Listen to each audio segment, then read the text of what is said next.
Good morning!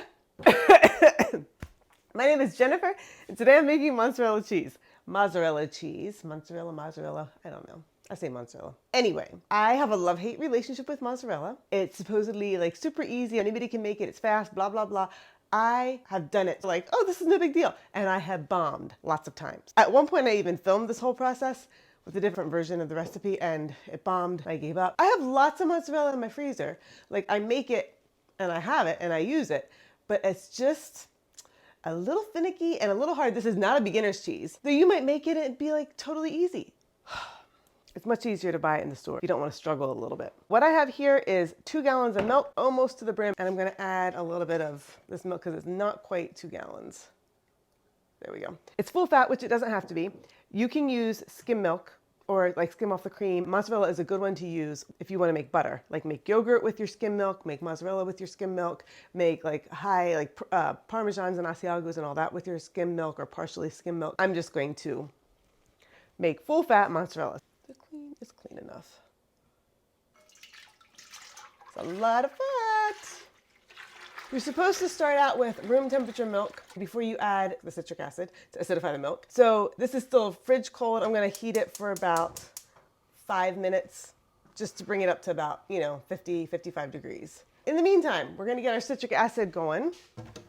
I get this from Amazon. It's a pound and it lasts for forever. It's also good for making gummy candies with like natural rinds. The recipe is on my blog. Oh, so good. Just buy it by the pound, it'll last for forever. Per recipe, 1.5 teaspoons of citric acid dissolved in water. I'm going to do a double recipe, so I'm doing a tablespoon. It just looks like, really fine sea salt or sugar. Use about a 1/2 cup or so, whatever. I'm just gonna stir till it dissolves. Yep, see it's pretty dissolved. So there's my citric acid. The purpose of citric acid is to bring the milk pH, which is right around, I forget what it is, 6, 7, somewhere up there, and it's supposed to drop it. I think to 4. I should write these numbers down. I'll correct myself in the comments thingies, in the words right here. But you drop it down to like 4 or something, and that is the right pH for mozzarella. Citric acid does it fast, like boom, it drops it. But it doesn't have flavor. If you want to have a cultured mozzarella, then you use regular thermophilic cultures because it's going high temperatures, and you let it sit for hours and the pH drops more slowly and your cheese has more flavor, and that's how you make a cultured mozzarella. The other thing with mozzarella is you don't have to worry too much about being all sterile and clean because this is going to get heated up to like hot, like 150 degrees or so. So you're going to be killing stuff, and I just don't worry about it. Other thing you need, this is optional, is lipase powder. And I hate lipase powder. I have used it in aged cheeses, and to me it makes them taste like vomit. It hits you in the back of the throat, like using it in manchego and parmesans. I hate that flavor. Maybe I'm not doing it right. Maybe I don't understand what good cheese is supposed to be, but it's just, ugh, so bad. So this is a mild lipase. Keep it in my freezer. Had it for years, a year, 2 years. What you're supposed to do is take 1/8 of a teaspoon per gallon of milk and dissolve it in water. Because it's 2 gallons, it's 1/4. I hate this in aged cheeses. I think it's horrible. But in fresh cheeses, it adds a little bit more flavor. Fresh cheese does not have all that culturing, all that nuance that comes over time and, with the cultures. And then that weight that makes it have that nuance. Did I just say that? I just said that. So anyway, lipase will add some character to your mozzarella. And it just makes it a little bit less flat, a little bit more punchy. You're not gonna notice it really, but it's just a little bit of a lift, a boost. It's like adding salt to scrambled eggs, it just makes them better. And this looks kind of like, where's my glasses? Almost like whole wheat flour, like just, here, look. See, it's just like a little bit of a whole wheat flour. 1/4 teaspoon of this, and some water. And it kind of floats, it's hard to dissolve, it's a little bit clumpy. Almost like yeast, but even more. So I just kind of mush it and don't worry about it. There we go. Gonna temp this and see where we're at. I'm gonna be right around 55 degrees or room temperature, so it could be more. Oh, we're at 63. Yeah, it's great. When you add the citric acid, when the milk is too hot, it will immediately start to curdle. You wanna do it when it's a little bit cooler and just stir it in. Oh, yep, you can see some of the curdling, but it's not bad. See the little chunkies? That's totally fine. Then you stir in the lipase. I'm going to use spatula to get it all in. You can see it floating there, that's fine, it'll dissolve. And now you want to heat this up to 95 degrees. While that is heating, let's do the rennet. The rennet for mozzarella is 1/4 teaspoon per gallon of milk. So I'm gonna do a 1/2 teaspoon. Then you just dilute it with a little bit of water. The one other way I have made mozzarella, I made my fat cow cheese and it didn't turn out right. It got all mushy, and so I tore it back up and then I tested it in the microwave to see if I could melt it back down and stretch it into mozzarella, and I could, and I did, and it was amazing. Because it was a cultured mozzarella, because it's slowly acidified, not using the citric acid. If you want to look at that recipe and see that whole process, I'll link to it right here. 94 and, yep, 95. Boom, boom, boom, boom, boom. Adding the rennet. Just stir that in briefly. So this sits for 5 to 7 minutes, setting the timer for 7. And we're gonna let it set up. It's pretty quick. It's called quick mozzarella for a reason.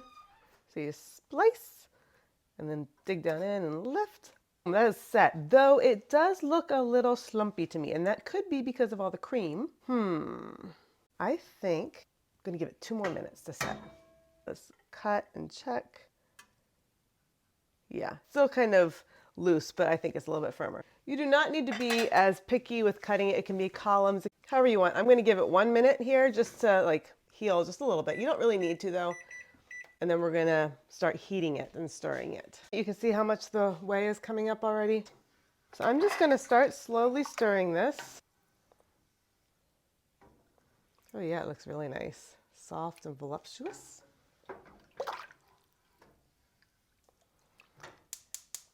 And now this gets heated to 105 to 110 degrees. So on low heat, just gonna start stirring and cooking. I'm actually gonna use my hand. I like being able to scrape my hand over the bottom, like I'm just rubbing my fingers over the bottom and making sure all the curd has come up. I don't really worry about the curds being all even, same sizes. It's all gonna get mushed together and stretched, so it will work its way out. You just wanna be able to manage it so you don't want huge chunks of curd. You can scale up with mozzarella, like start with 1 gallon if you want, or do 2, or do 3, 4, 5. The reason I don't do big ones is because when you get to the stretching part, it's hard work. It can be a little tricky to manage that much curd, strength-wise, like just, it's complicated. And the other reason is because if it doesn't work, that's kind of a lot of bad mozzarella to have to deal with. And when I say bad mozzarella, I mean it just gets like tough and rubbery. So if you've messed up, it's just not that supple, stretchy, juicy, lovely mozzarella. It's just like a rock. It's gross. It's no good. It's like tasteless rubber. So when you're starting out, I highly recommend just 1 gallon of milk just to get the feel for it, and then scale up to 2 gallons. And then if you're really confident, 3, maybe 4. I always like to do more rather than less, because if I'm going to go through all this trouble and spend all this time, I might as well like make it enough that it matters. I want to make like a substantial amount that we can then eat for a while, and I don't have to make mozzarella again, because mozzarella is kind of a pain in the butt to make. It's hot and it's uncomfortable and it's blah, blah, blah. It's easy and it's fast if it works, but it's not something I want to spend all my days doing. Heating it on low, it probably takes about 10 minutes for 2 gallons of milk to come up to 105 or 110. These curds feel different than other cheese curds. They're a little bit firmer, a little bit boingier, because they're being heated fast, I think, and because of the citric acid. They just don't have that fragile feel. They feel more like lots of little rubber balls, little rubbery sploochies. I don't know what you call them, blobs. It's right around 108.5, 109, so I'm cutting off the heat. And now I'm going to set the timer for 2 minutes and just continue to stir it. This is what the curd looks like. It's already kind of stringing. It breaks though, it's not stretchy, but they're like big pieces like that. They're a little bit like, oh, I don't know what to say, springy, boingy, like a little soft, pliable, but they feel a little, not tough on the outside, but just rubbery. They're very different from other curds. Now we're at the fun part, or the hard part, or the hot part, or the messy part, whatever you want to call it. But this is where we make it from curds into mozzarella. These are heat-proof gloves. They're not really heat-proof. My fingers still get really hot, but it's better than just the regular latex plain thin gloves. There's like an added protection in here, but they're not great. I got a set, 2 pairs of orange, and everybody knows that the orange gloves are my cheese gloves, and you may not use them for anything else. And what we're gonna do now is get these curds out of the pot and put them in this bowl. There are two ways you could do this. Two ways, haha. I'm going to be heating this curd in the microwave and getting it to the right temperature and then stretching it. The other option is to keep the curds in the whey, add the salt to the whey, and then you heat that over the stove and just keep getting it up to like 145, 150, 160 degrees, whatever it is, till it starts to stretch, and then stretching it in the whey. But I'm not going to do that. I'm just going to do it in the microwave. So this whey is extra. I'm going to strain it out, and that's going to go to our pigs for their breakfast or their lunch, whatever meal they need to have next. But I think the real way, I'm cracking myself up, is with doing it in the whey. Like, that's more authentic. Microwave is kind of cheating. But if it works, why is it cheating? I don't know.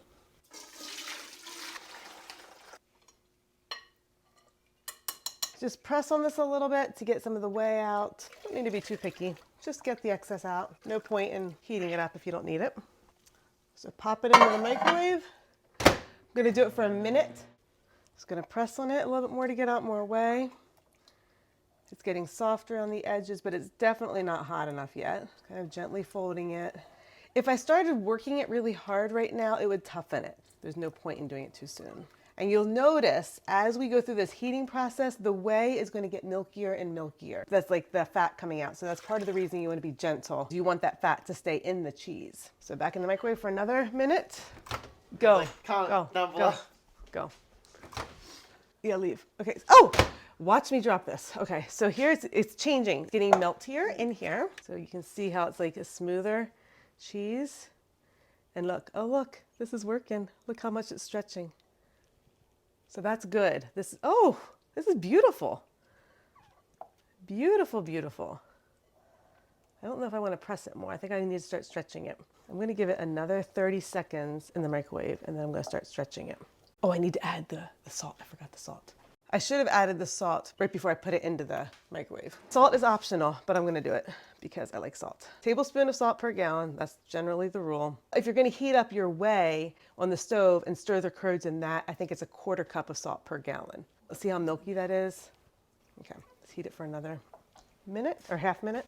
That was 33 seconds. I'm going to do another 22 because there's no point in starting to stretch it if it's not ready to stretch, and going a little bit longer tends to be fine. This was almost a minute. Look how milky that whey is. Oh, you know what I forgot? I forgot ice water. So this is ready for just plopping the cheese into when it's shaped.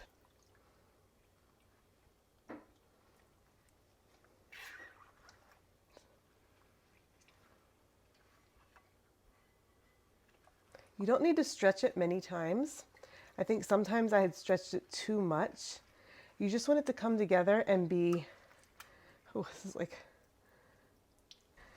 so it's really hot right now. See how it is stretching the whole way up. And it is a mess because I'm dripping whey everywhere. You need, I don't know how many stretches, 3, 4, 5, and it's already coming together. It is not rough. But it now, look, it's going to start tearing. See that tear right there? So that's a sign that it's going, and maybe needs, no, up here, up top. Right there. So that's a sign that it might need to be heated a little bit more. I'm going to put it back in. Oh, look at this. See? Oh, look. Like a mouthful of salt. We need to work this in a little bit more. Let's do this for another 44 seconds. I need to scooch this rug back because I'm getting whey everywhere. This is why mozzarella is a pain in the butt. You get whey all over the countertop, all over your hands. It drips down on your clothes and it goes on the floor, but it washes up pretty quick, so you don't need to worry about too much. Okay, that's too close to get back. That's like bad. You're gonna like shock my phone or something. Don't drop the bowl. That's very important. And now look, come over here. See how milky this whey is. I'm gonna strain some of that off because it's too much. So that is where you're losing the cream, you're losing the fat, and you just don't want to get too much of that. Is that dirt in there? Let's get dirt in there. That's gross. Honey, it's not gross, it's just dirt. So I'm just going to do a couple quick stretches. Here we go. You're getting it everywhere. Yes, I am.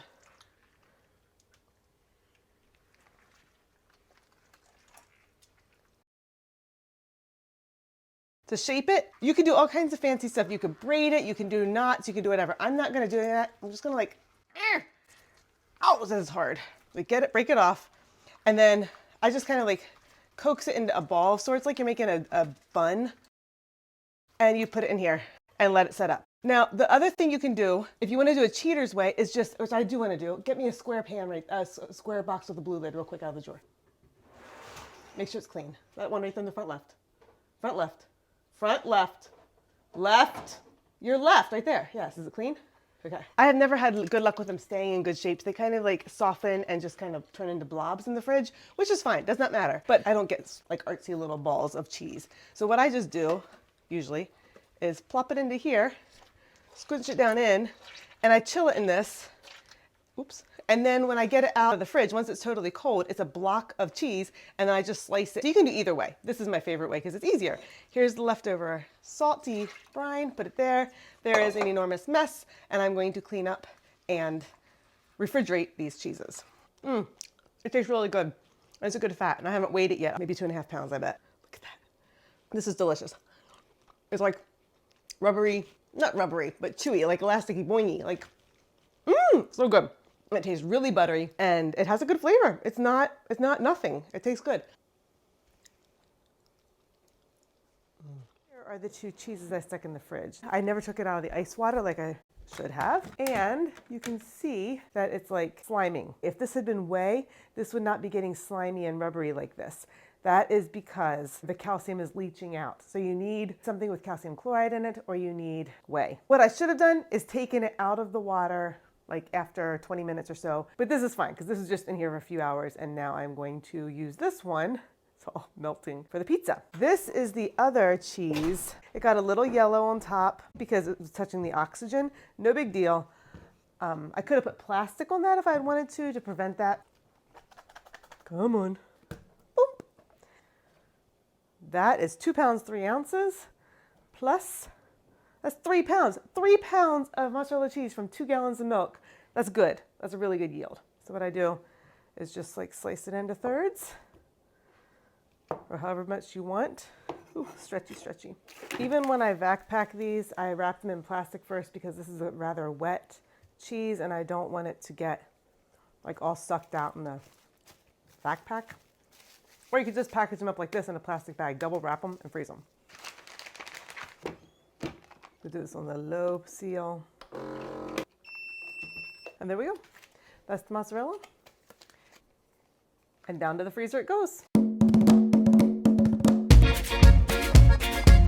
This is a 5-minute dough, no kneading. It's my favorite pizza crust. So you can find the recipe at jennifermerch.com. I don't grate mozzarella cheese like this. I mean, I could grate it, but it's just a little bit harder to grate. So I just slice it thin. What I like to do when I'm doing pizza is find scraps of cheese. As long as it's not anything too funky or weird, I just add it to the pizzas. Ready to go into the oven. Looking pretty delicious.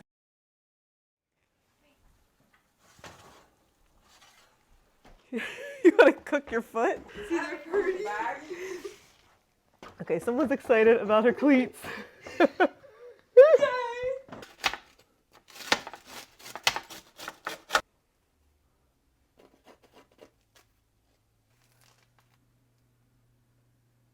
Cook's privileges.